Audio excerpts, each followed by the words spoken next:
Hey guys and girls, welcome back to another exciting episode of All About You. In today's segment, I will be talking about the blue-yellow theme in particular, since Mill has been one of the hot topics as the past week, and I want to make sure that individuals get their best information from here. Overall, a lot of people are trying to be as competitive as possible, and they're trying to figure out, is the blue-yellow stuff worth running over just the mono-blue Janemba-oriented mill cards? And the answer is, this pack comes with a lot of good cards. As you guys can see, kind of just enlarging it. This pack has a bunch of stuff. It comes with Negate, which you have Bojack. He's a 3-drop that essentially could be reduced to a 1-drop, providing that you meet the requirements. Then you have the blue-yellow Bojack, which is a powerhouse because if the requirements are met, you can actually pay 1 yellow and put them into play.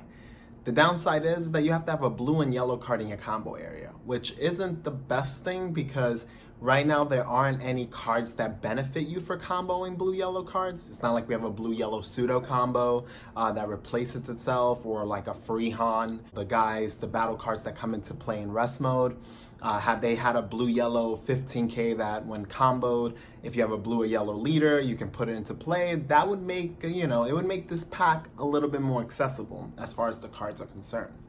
And then last but not least, the Janemba himself. Now, obviously we have the 2-drop, which I'm not a fan of. I would just run Childish Heart Janemba.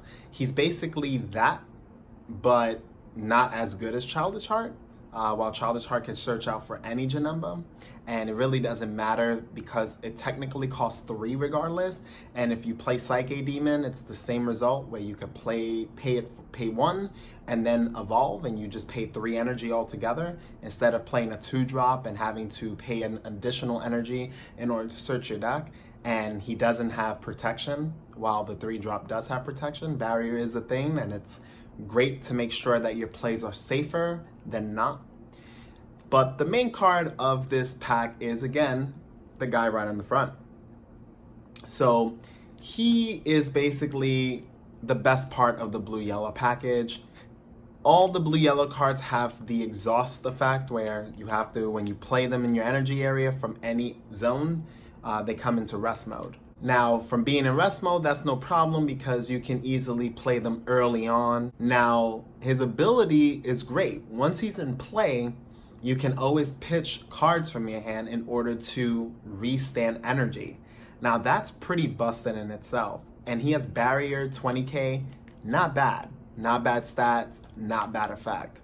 The main problem I have with this deck is that there aren't enough blue-yellow cards, so you're basically kind of banking on hoping you draw certain cards. So to put things in perspective, the mono blue deck is superior. Mono blue mill is better because it allows you just to focus on the goal. And the goal is mill your opponent out, and if your opponent makes any mistakes, you can have the aggression added. Playing double strike Champas, having access to all your pseudo combos. If you want to run, free play guys, you can, as in pay 1 energy, they come into play in rest mode. You have the opportunity. You have so many other utility cards like Kami, Burgos. I mean, the list goes on, guys and girls.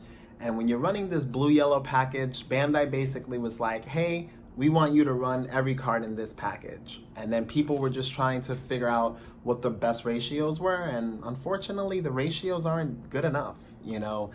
Despite if you run 4 copies of each card or 3 and 3, however you want to mix and match the ratios, it's just not worth it. The abilities are strong. I just feel like they need more support in order to be viable in this current format. If the format slows down even more and more cards get hit, let's say Bandai decides to start banning or restricting other cards in the game, then they'll see more play, especially if a lot of the mill cards get restricted. If we saw any of the main Janemba pieces get restricted and you still want to play mill, you'll opt to play the blue-yellow, which is always the thing. Bandai might be planning something ahead. A lot of mill players may be saddened by this change. Obviously, I'm not saying it's going to happen, but if it does, they'll probably end up pushing the whole blue-yellow aspect so that you can still play mill, but it's at a cost. Overall, Mono blue just has kind of again, it focuses on milling your opponent and not really having a board. While testing the blue yellow cards, you want to have a board. You actually end up playing up multiple cards, so you can't really use Reality Bender, Janemba. You can't use them because you're always going to have battle cards on board. It's just not good. It's not good for your game plan. Also, again, if you want to play a lot of those smaller utility cards that draw you cards and that have an abundance of different effects, such as Kami, Krinoa, General Tao for those bad matchups, and so on and so forth, you just want to make sure that you don't have clutter. And the blue-yellow overall is clutter in your deck. I hope that gives you guys and girls your answer. You want to make sure that you play the best variant when you're going to these major events, and the blue-yellow just doesn't cut it.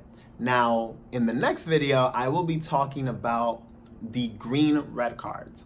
They're a little different, and I actually do like them more than the blue-yellow stuff. So you guys will get a nice little peek at that and my intake on what is good in the format currently. But guys and girls, if you have any questions, leave them in the comment section below, as always. And I want to thank all of you guys for the love and support with my whole little body transformation journey. You guys have been very supportive. The channel is growing. We're almost at 7,000. Like, that's incredible. So I'm just looking forward to a huge change and just being able to have a lot of content that you guys are going to want to see. And of course, in the comment section below, let me know what else you want to see on the channel. We have matches, we have a lot of things going on, but there's always room for improvement, and I'm willing to listen and see what you guys are expecting from the channel as it continues to grow so that we can have more of your expectations met. But anyways, guys, thank you for watching, and as always, this channel is all about you.